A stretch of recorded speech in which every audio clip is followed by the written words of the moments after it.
Яндекс любит своих пассажиров, вот, о них заботится. Давайте посмотрим, что Яндекс предоставил для пассажиров К+. Какие удобства сзади. С Яндексом, я говорю же, перетерли, наверное, компания Джак. Китайцы что могут дать за 9 лямов? Всем привет, всем салам алейкум. Рад вас всех приветствовать на своем канале. Сегодня у нас на обзоре Джак G7. Ребятушки, очередное китайское ведро у нас на рынке с 2019 года. Вы можете сказать, что так поздно, да, Джак мы все уже обкатали. Но этот обзор реально, ребят, честный обзор. Эта машина обкатала 75 километров и, получается, обзор будет взглядом водителя такси, ребятушки. Многие задаются вопросом, какую же машину покупать по бюджету, сколько она стоит, в какой комплектации. Ну и в общем, всем будет интересно, ребятушки, потому что она входит под тариф К+ в Яндекс Такси. Ребятушки, Джак G7 выпускается с 2019 года.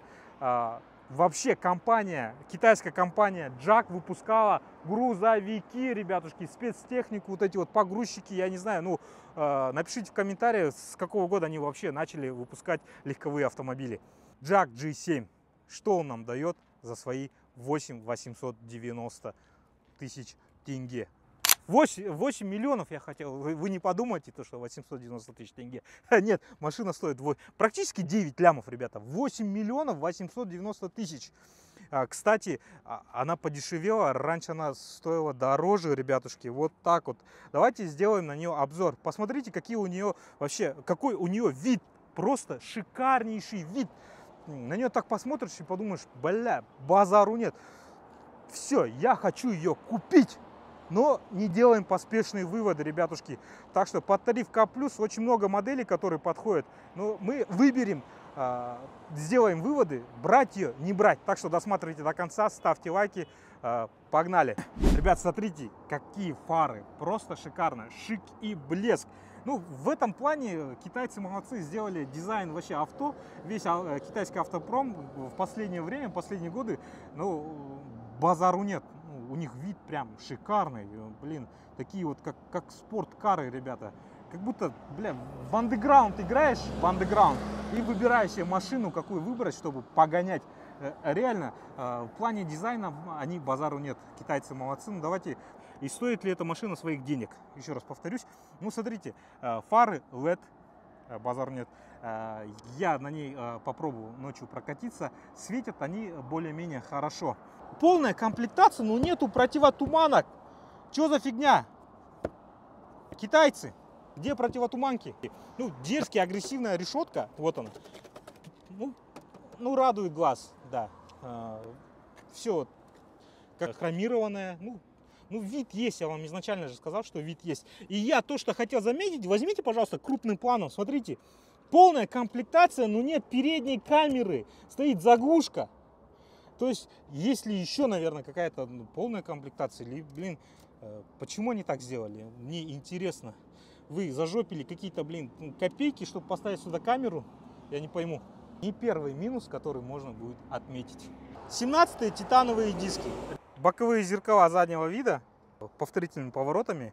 Ну, в принципе, ну, как обычно, что про них сказать? Ну, есть и есть. Для нас, водитель такси, главное, чтобы сзади все было видно, в принципе. Ну, бесключевой доступ, вот, можно отметить. И смотрите, вот здесь вот какая-то вот хромированная красивая вставочка есть. Ну, это не главное, ребята. Это не главное. Что не понравилось, ребят? То есть я не могу багажник открыть, сидя в салоне, потому что нету кнопки открытия багажника. Здесь только единственная кнопка, которая находится сзади. Я ее еще еле как ее нашел. Ребятушки, я счастливый обладатель Hyundai Accent 2012 года. И я катаю тариф эконом. И в принципе иногда, когда просто я устал, последние заказы, я реально, человек, когда сумка идет, ну все-таки тариф эконом, я нажимаю кнопочку, он сам подходит, ложит багаж, закрывает и уходит. Ну ладно, здесь, наверное, китайцы знали, что Джак, их G7 будет в тарифе К+, и где ты не сможешь просто открыть салона, чтобы пассажир положил свой багаж сам. Нет, здесь все предусмотрено. С Яндексом, я говорю же, перетерли, наверное, компания Jack Motors перетерли, короче, с Яндексом и сделали для тарифа К+, чтобы водитель, елки-палки, увидев пассажира, который идет с багажом, не смог открыть ему багажник и как бы заставить его самому положить багаж. А водитель что делает? Выходит, идет к багажнику. Я честно вот здесь вот копался, бля, вот под камерой, букву вот эту А нажимал, С, G нажимал. Нет, оказывается, вот, легко. Вот она открылась и все. И в принципе, вот так вот. 540 литров, ребята, вместительный багажник. Но, да, приходишь, берешь вещи водителя, говорю, пассажира кидаешь, закрываешь и идешь. Вот, в принципе, ну, китайцы, ну почему вы не сделали, а?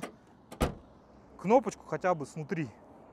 А если здесь будет грязно, здесь вот пальцы морать, потом тратишь салфетками, будешь руки протирать. Расходы, лишние расходы, елки-палки. Ладно, ребятушки, вот такой вот обзор. Давайте, что под капотом? Под капотом, ребята.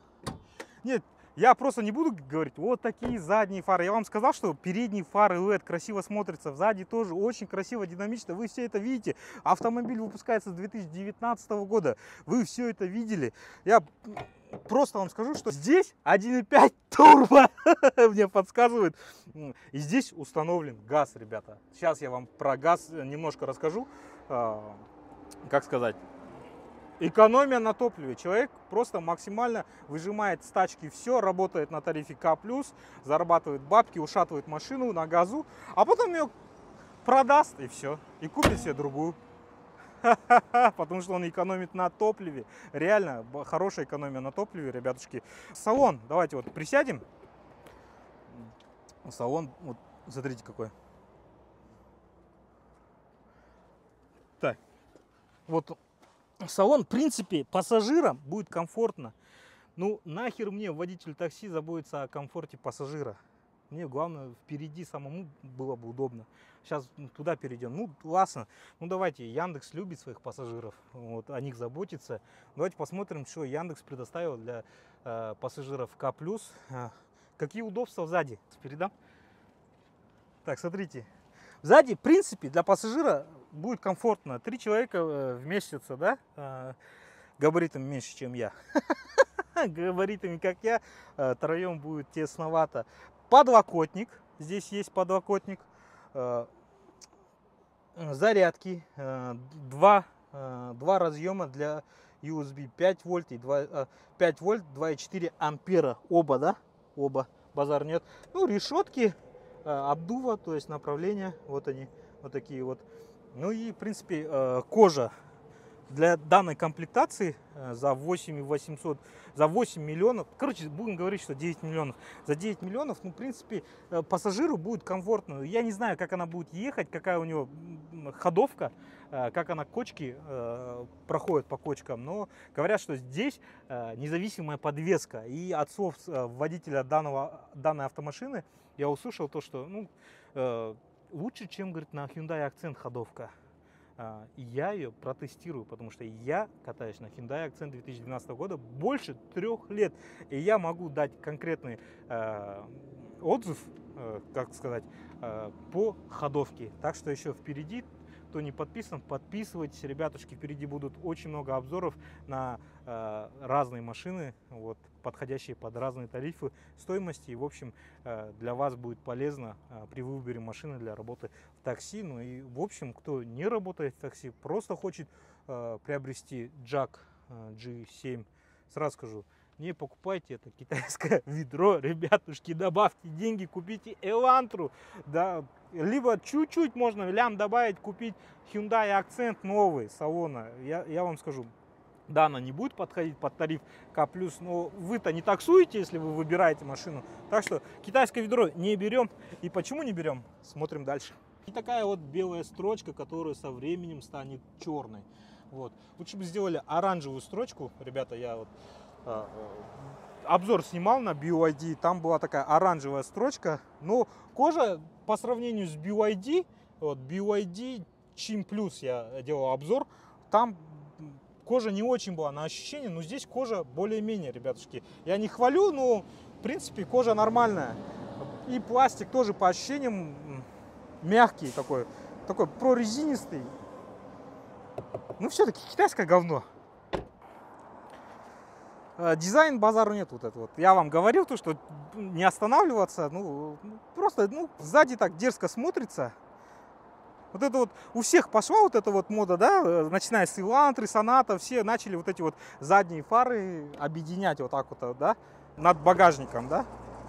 Так, парктроники здесь есть, ребята, за 9 лямов вам китайцы дают парктроники. Ну давайте перейдем в салон, сделаем обзор в салоне. Что здесь? Здесь люк есть, кстати, да. В салоне, в принципе, мне сидится комфортно.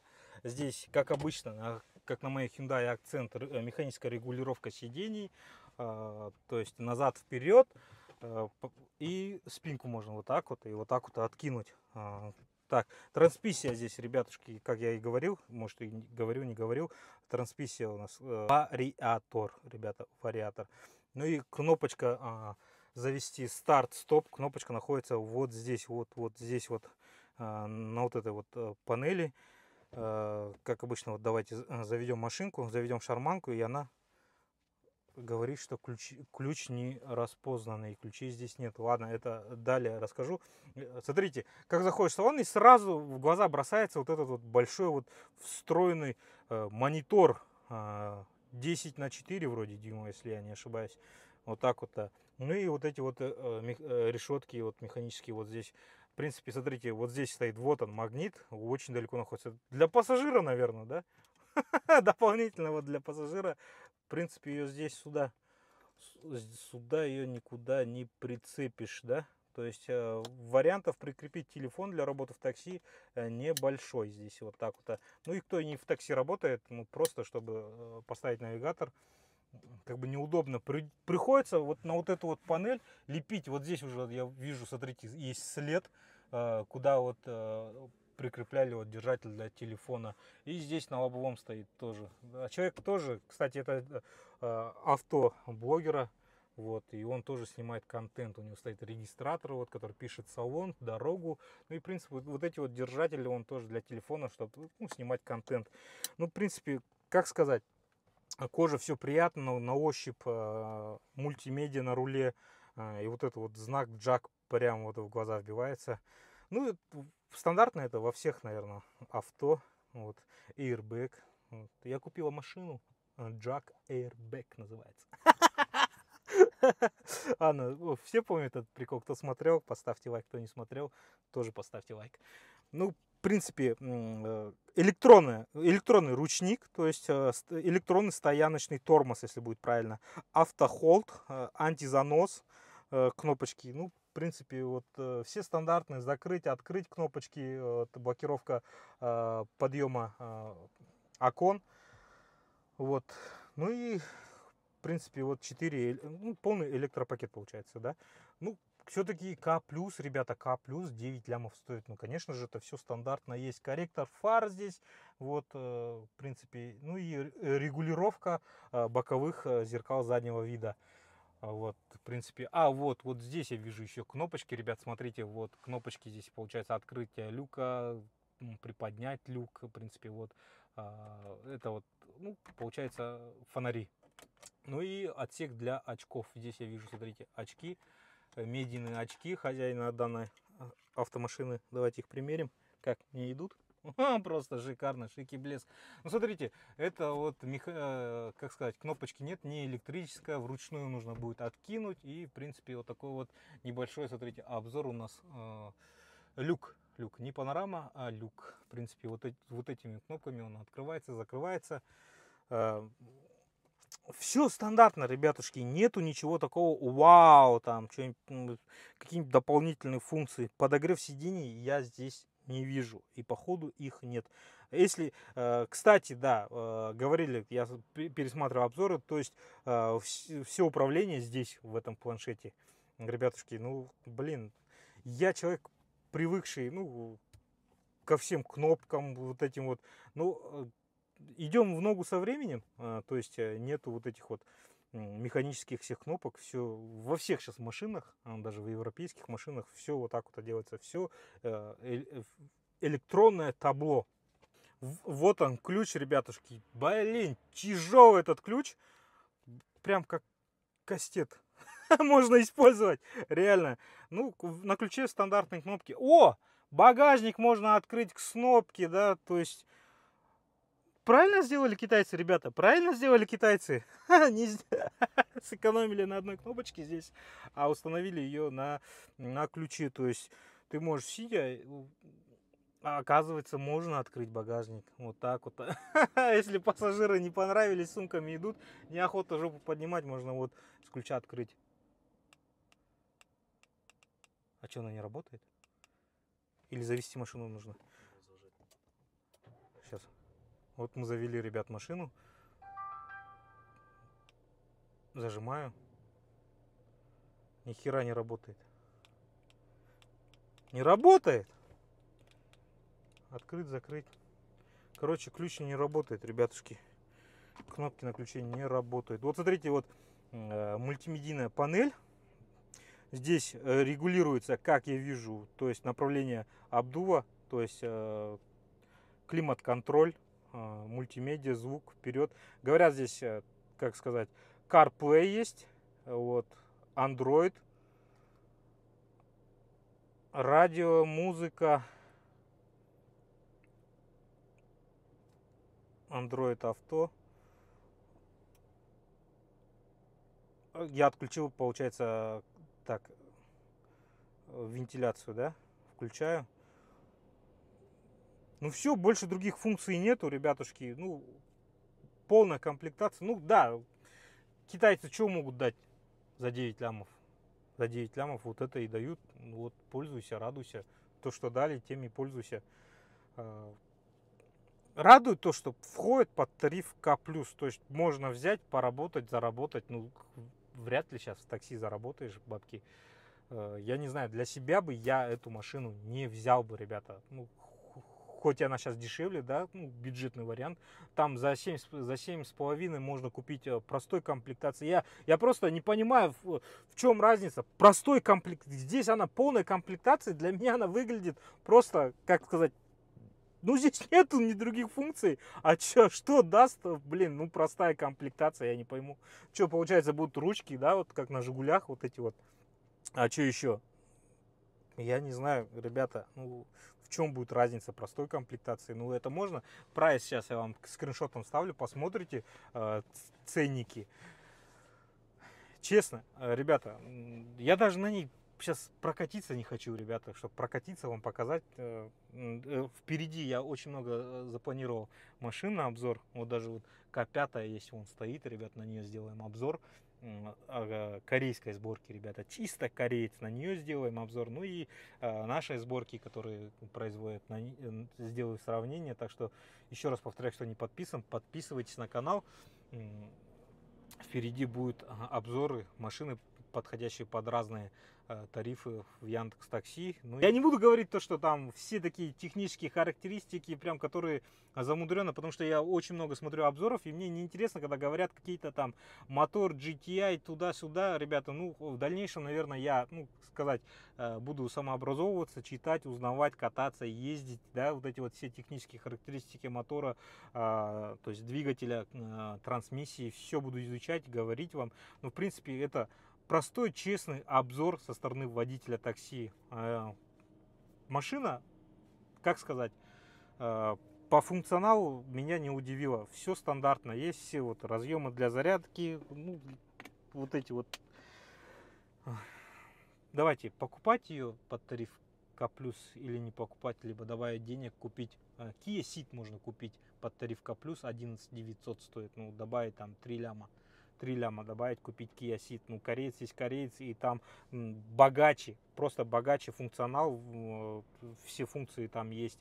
Но здесь, ребята, хоть и она полная комплектация, но функционал скудный. Скудный функционал здесь, ничего такого нету, ребятушки. Ну и в общем, все другие обзоры вы, наверное, посмотрели, и вам будут сейчас на ютубе рекомендоваться. Сделаем такой вывод.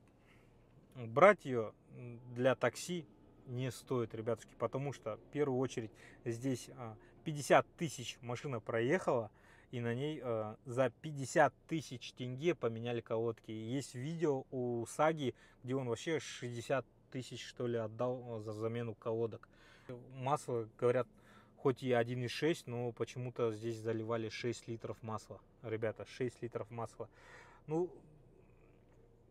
однозначные выводы делать не могу. Просто, ребята, не покупайте это. Это реально китайское ведро, как говорит Сага, тиск. И он всегда говорит, не берите.